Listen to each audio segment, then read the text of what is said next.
আসসালামু আলাইকুম রাহমাতুল্লাহ। এখন আমি চলে যাব গোপালপুর হাটে কিছু মুরগি কেনার জন্য। গোপালপুর হাটে প্রত্যেক বৃহস্পতিবার ও সোমবারে এই হাটটা বসে, তাই আমি হাটের উদ্দেশ্যে আজকে রওনা হলাম। আমি প্রায় গোপালপুর হাটের কাছাকাছি চলে এসেছি।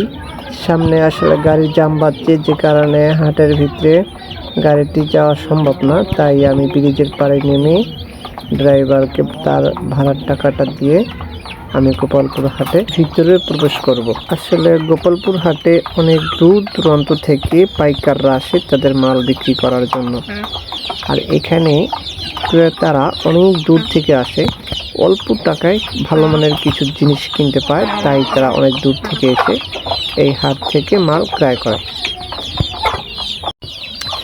আমি প্রায় হাটের ভিতরে চলে এসেছি। আপনারা দেখতে পাচ্ছেন আমার এই দুই সাইডে দেখা যায় অনেক ধরনের গাছ, যেটা আপনারা প্রত্যেক বৃহস্পতিবার এবং সোমবারে এখানে কিনতে পাবেন।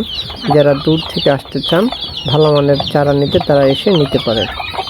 আসলে আজকে আমি একটু তাড়াতাড়ি হাটে চলে এসেছি, কারণ আমার একটা জরুরি কাজ আছে, তাই আরও দ্রুত চলে যেতে হবে। অল্প কিছুক্ষণ সময় হাটে থাকবো, যদিও কিছু কেনার মতো হয় তাহলে কিনে নিয়ে যাব। আসলে এখানে অনেক ভিড়, তাই দেখে আমি একটু আঁকালাম, দেখি এখানে কবুতর বিক্রি হচ্ছে। তা আপনারা চাইলে কবুতরও নিতে পারেন। আমি চলে যাই, আমি একটু মুরগির হাটে চলে যাই।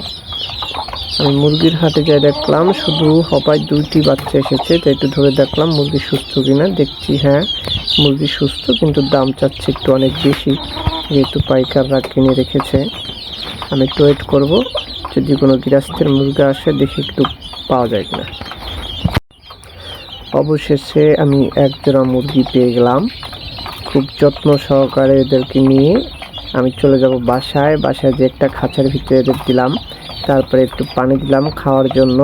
এরপরে খুব যত্ন করে এদের আলাদা একটা বাসস্থানে রেখে দেব।